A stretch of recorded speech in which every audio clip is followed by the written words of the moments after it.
This is a story for all my musician friends. It's called My Life in Jazz. When I was a freshman in high school, I took up the trombone. Soon enough, I discovered jazz and I fell in love with it. Oh, God, how I wanted to play that wonderful music and be a jazz musician. I did all the stuff I thought that would get me there. I subscribed to Downbeat magazine. I listened to a lot of Miles Davis records, and I started smoking. But despite my great love for jazz, the one thing I could never do was improvise. I was a pretender. Oh, I could talk like a jazz musician. Hey man, everything's copacetic. But the music itself was a secret code I could never crack. A collection of mysterious chord symbols that were a roadmap for the musically gifted. Yeah, but not for me. Didn't matter. Soon enough, another music presented itself.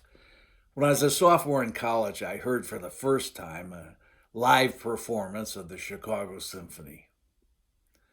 Life changing. From that moment forward, all I wanted to do was play trombone in a major symphony orchestra. I immediately quit smoking. I transferred schools so I could study with Chicago Symphony members.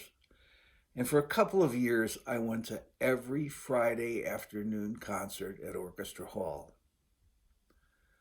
One thing for certain, the combination of all this jazz and classical music gave me one hell of a record collection. A few days before I entered the Navy, it was stolen. But here's the weird thing. Of all those records, I only missed one of them. Before I ever listened to Miles Davis or the Chicago Symphony, I was in love with the trombone playing of Jack Teagarden. In 1961, he recorded the album Misery and the Blues. Downbeat gave it 5 stars. I listened to it every day.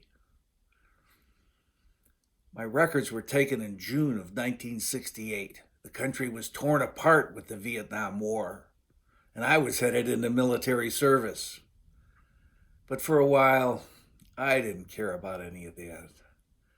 I just wanted to hear Teagarden sing Don't Tell a Man About His Woman.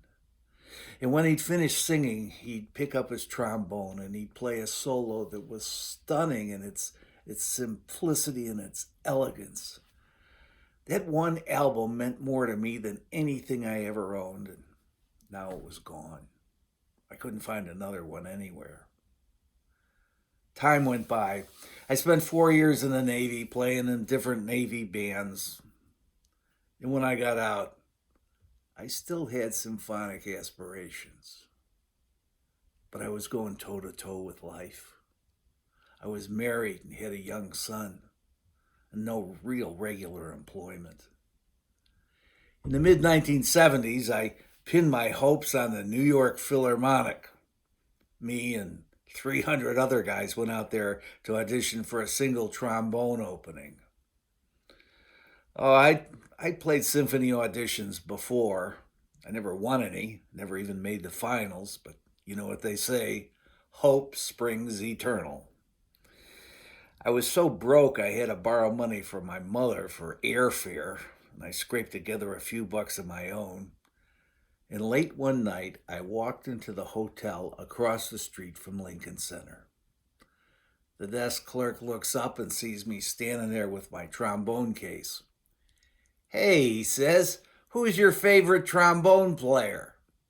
Jack Teagarden, I tell him. Mine too, he says. I'm going to give you a room for $14. If you would have said anybody else, I'd charge you the standard $65.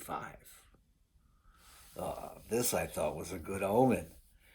The next morning I woke up and I walked across the street and I played for the audition committee of the New York Philharmonic. I played all of 8 bars. Thank you, was what somebody said. That's how you're dismissed at a symphony audition. This would be my last audition, and I knew that going in. I needed to change professions. I needed a profession that wanted me. This one didn't. But the party wasn't completely over. I called up an old high school buddy who was now a jazz drummer in New York City.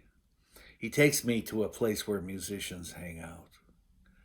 We walk in, and there, seated at the bar, are four notable jazz musicians, among them the great trumpet player Roy Eldridge. We sit near them and sort of drift into their conversations.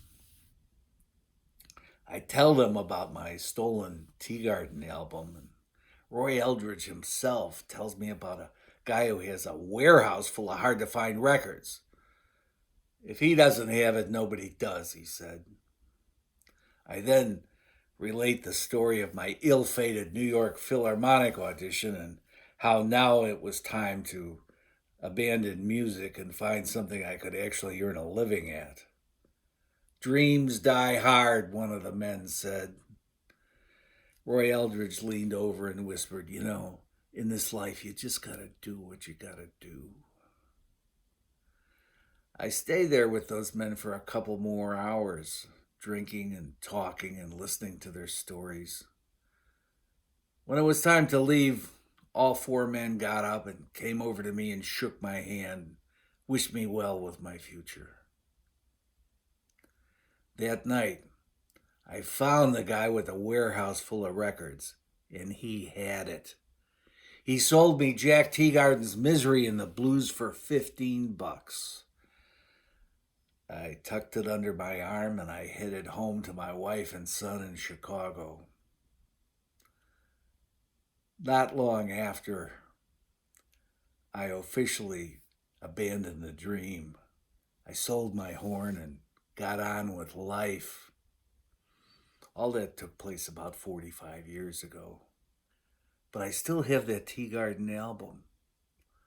And I still have the memory of that wonderful New York afternoon spent with those jazz musicians. For a little while that day, I had cracked the code.